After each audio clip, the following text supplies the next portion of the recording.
시청자 여러분께 문화 인사드립니다. 현월TV 윤목사입니다. 여러분의 천국 가는 길에 동행하고 있습니다. 즐거우시죠? 예, 금요일 철로역정 여행, 이번 시간은 29번째 시간입니다. 지난 여행 이야기에 동참하지 못하셨던 분들은 꼭 반드시 보고 오십시오. 계속해서 복습해도 좋고요, 처음부터 다시 보셔도 좋고, 저도 자주 듣습니다. 제가 한 강의지만은 그래도 자주 들으면서 함께 동참하고 있으니까요.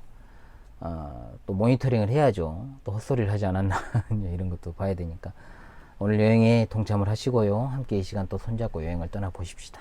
네. 자, 줄거리입니다. 겁쟁이와 불신과 헤어졌습니다. 크리스천이 위로를 얻으려고 이제 두루마리를 꺼내려고 이제 없어진 것을 알았죠. 그리고 낙심을 했고 다시 정자로 돌아가서 두루마리를 찾을 수 있었습니다. 그런데 그렇게 시간이 굉장히 지체돼 버렸잖아요. 그래서 산꼭대기에 이르기도 전에 해가 지고 말았습니다. 그러면서 자신의 어리석음을 자책하고, 또 그렇게 자책감에 빠져 있던 크리스천의 눈앞에 아주 웅장한 궁전이 당당하게 서 있었는데, 그 궁전의 이름은 아름다움이었고 길의 한편 가장자리에 세워져 있었습니다. 이 궁전에서 혹시 하루를 내가 묵고 갈 수 있지 않을까 하는 마음으로 궁전을 향해 걸어가다가 몹시 이제 비좁은 길로 들어가게 되었는데, 그곳에서 이제 궁전의 문지기가 사는 조그만 오두막이 보였습니다. 그런데 그가 걷고 있는 좁은 길의 양 앞쪽을 갖다가 주의 깊게 살피니까 두 마리의 사자가 길을 막고 누워 있습니다. 앞서 불신과 겁쟁이가 이야기했던 바로 그 장면입니다. 그래서 그들이 뒤돌아 설 수밖에 없었던 위험임을 생각하고 이제 그가 되돌아갈 궁리를 하고 있습니다. 그러나 크리스천이 멈추어 선 곳에서 다시 돌아가려는 모습을 보이니까 문지기가 크리스천을 향해 소리를 지릅니다. 이 사람의 이름은 경계 또는 파수꾼이라고 부를 수 있는데, 파수꾼이라고 칭하겠습니다. 그런 말합니다. 당신은 그렇게도 용기가 없습니까? 사자들은 사슬에 매여 있으니 무서워할 필요가 없습니다. 믿는 자들의 신앙을 시험해보고 믿지 않는 자들을 가려내기 위해서 사자를 거기 메어둔 것입니다. 길 한가운데로 오시면 한가운데로 하나도 상처 입지 않고 안전하게 지나칠 수 있을 겁니다.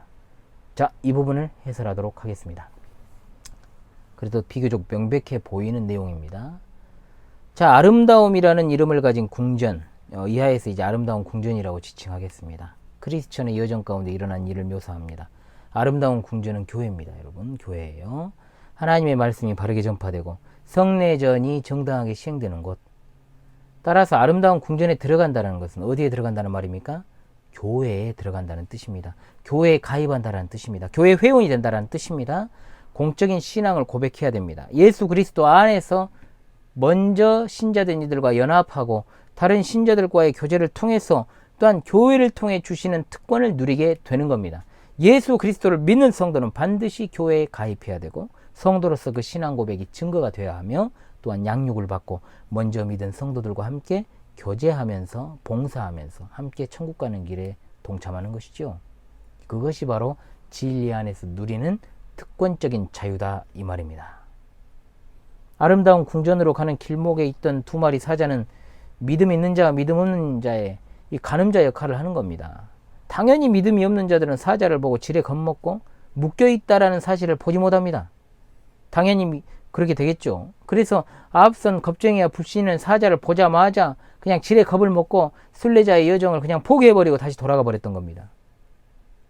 성도들에게 찾아오는 고난과 시련도 언제나 하나님의 손길 안에 있다는 것을 기억하십시오. 겁쟁이와 불신은 믿음이 없음으로 인해서 이러한 하나님의 크신 은혜를 맛보지 못했습니다. 철로역정의 저자 존 버년이 살았던 시대는 그야말로 신앙 고백에 대해서 위협을 가하던 박해의 시대였습니다. 로마교에서 파생되어 나온 영국 성공회에 속하지 않았다는 이유만으로 생계에 어려움을 겪고 핍박이 많았던 시대입니다. 두 마리의 사자는 그런 어떤 역사적인 정황 가운데서 우리에게 보여주는 것임을 알 수 있습니다. 두려워하는 크리스천에게 사자가 묶여 있으므로 두려워하지 말고 길 한가운데로 오면 된다라고 말한 이는 문지기입니다. 자, 그의 이름은 경계 또는 파수꾼이라는 이름을 가진 자였는데, 이 사람은 복음의 사역자입니다. 복음의 사역자로서 파수꾼은 영혼을 감독하고 지도하는 사명을 부여받아 이행하는 사람입니다. 크리스천이 겁쟁이와 불신의 영향을 받아서 의심하고 두려워할 때 도와주는 일을 이 문지기 즉 파수꾼이 했습니다. 교회의 목회자들은 성도들을 위하여 수고하고 다스리며 구원하는 자들이기 때문에 주 안에서 이들을 존경하고 사랑하며 순종해야 함이 옳습니다. 이것이 당연한 목회자의 모습입니다. 그럼에도 불구하고 두 마리의 사자가 묶여 있으면서 위협하는 그 길 한가운데를 지나는 것은 그럼에도 불구하고 담대한 믿음이 필요합니다. 하나님의 약속을 믿으면서 앞으로 나아가는 것 외에는 다른 방법이 없습니다. 그 길을 통과할 방법이 없어요. 여기 길 한가운데를 걸어가라는 것은 좌로나 우로나 치우치지 마라. 가운데 정로로 가야 된다. 언제나 말씀이 가라 하는 곳까지 가고 멈추라고 하는 곳에서 멈춰야 된다. 한쪽으로만 조금만 더 쏠리게 되더라도 사자가 앙 물어버리겠죠. 죽여버리겠죠. 하나님이 말씀하신 그 지시하신 범위 내에서 걸어가는 것이 바로 우리 신앙의 여정입니다. 이해되십니까? 고린도전서 4장 6절에 형제들아 내가 너희를 위하여 이 일에 나와 아볼로를 틀어서 본을 보였으니 이는 너희로 하여금 기록된 말씀 밖으로 넘어가지 말라 한 것을 우리에게서 배워 서로 대적하여 교만한 마음을 가지지 말게 하려 함이라. 아멘. 길 중앙으로 간다라는 것은 지속적이고 일관적인 태도를 가지고 즉 환경에 따라서 좌로나 우로나 치우치지 않고 어떤 쏠림도 허용하지 않습니다. 어떤 상황이 되어서라도 예수 그리스도만 사랑하고 신앙 고백에 있어서 어느 편으로 쏠리면 안 된다. 오직 정도로만 가야 된다. 변질이 있어서는 안 된다. 이 말이에요. 두 마리의 사자가 묶여있는 길을 통과했습니다. 파수꾼이 살고 있는 집에 이르러서 이제 둘 사이의 대화가 시작되고 있습니다. 파수꾼은 묻습니다. 크리스천에게 이름을 묻고 또 늦게 도착한 이유 이런 것들을 묻습니다. 곧장 궁전의 문을 안 열어줍니다. 왜? 크리스천의 신앙 고백이 아름다운 궁전, 이게 뭐라 그랬어요? 교회라고 했지 않습니까? 교회에 들어가기에 적합한 것인지를 살피기 위함입니다. 크리스천의 과거와 현재와 미래에 대한 것들을 묻습니다. 하나님의 말씀에 대한 지식의 수준이 어느 정도인가? 그리고 성도의 교제에 참석할 수 있을지의 여부를 확인하는 것이죠. 크리스천은 말합니다. 자신의 원래 모습이 어땠고 지금까지의 일들을 낱낱이 숨기지 않고 말합니다. 그럼에도 문을 열어주지 않고 이제 앞으로 우리가 공부하게 될 분별이라는 아가씨를 불러서 크리스천의 영적인 상태를 확인합니다. 즉 교회에 가입하기 전에, 즉 세례를 베풀기 전에 그 사람에게 구원의 믿음이 있는지의 여부를 꼼꼼하고 정말로 세심하게 살폈던 존 버년 당시의 청교도들의 그 신앙을 엿볼 수가 있게 되는 것이죠. 아울러 신앙 고백과 삶이 일치하는지의 여부도 살폈는데 그것은 우리가 앞서 공부했었던 교회 안에 형식이와 위선이 같은 자들이 많아지지 않게 하려는 하나의 수단인 것이죠. 오늘날의 교회의 문제는 무엇입니까? 참된 신자보다 위선자가 더 많기 때문에 찾아온 문제입니다. 항상 말씀을 드립니다. 이것은 목사들도 예외가 아닙니다. 위선자들이 많아진 교회는 자연스럽게 경건의 능력이 전혀 없습니다. 사회적으로 제가 월요일에 이번 주 말씀 해설에서도 말씀을 드렸습니다만 소금처럼 맛도 안 나고 빛도 나지 않기 때문에 교회에 가입하는 것에 있어서 구원의 은혜의 증거들을 철저히 그래서 철저하게 살폈던 거예요. 문 앞에서.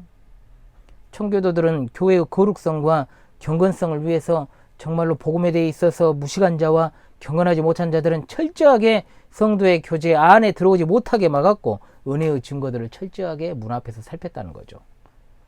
오늘날 교회 문턱은 낮아지다 못해 세상보다 더 낮아져 버렸어요. 그러니까 아무나 간단하게 그냥 들락날락 교회에 그냥 가입하는 거예요. 처음부터 막아야 되는데.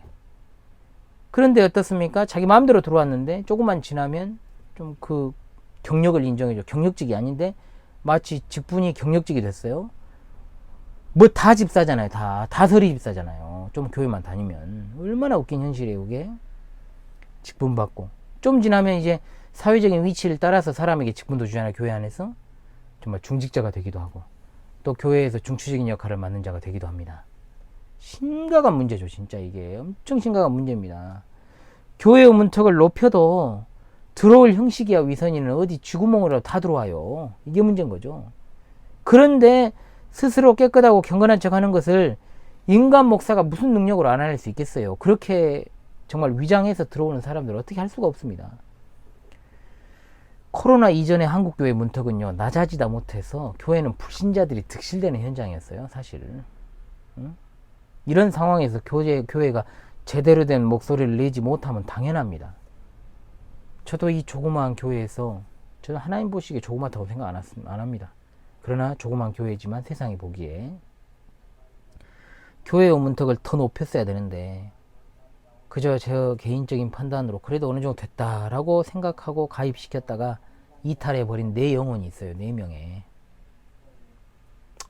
이 영상을 봤으면 좋겠지만 볼 일이 없겠죠. 참 안타깝습니다. 지금도 후회 막급입니다.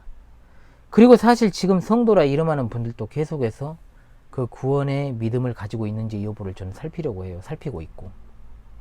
당연히 모두가 구원받은 하나님의 백성이라고 생각하지 않아요. 전. 제가 알 수 없습니다. 그리고 솔직히 제대로 신앙 고백을 하지 못하는 이들이 큰 교회든 작은 교회든 어디에든 존재한다는 사실이 목회자로서 정말 마음이 힘들어요. 그게. 진리의 파수꾼으로서의 사명은 멀리 있는 게 아니라 여기 있습니다. 여기에 있어요. 사랑하는 정말 시청자들 그리고 성도들께서 이런 것을 토대로 해서 여러분의 구원의 믿음을 날마다 점검하십시오. 살피십시오. 또한 내가 속한 교회는 어떤가 이런 것을 살피면서 진짜로 이 마지막 시대 참된 교회의 문턱을 실감하시기 바랍니다.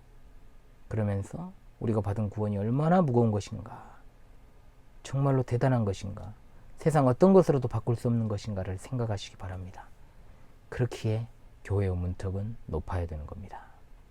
이번 여행 이야기를 마치도록 하겠습니다. 계속해서 여러분의 천국 가는 길에 동행하는 현월TV 윤목사가 되도록 하겠습니다. 감사합니다.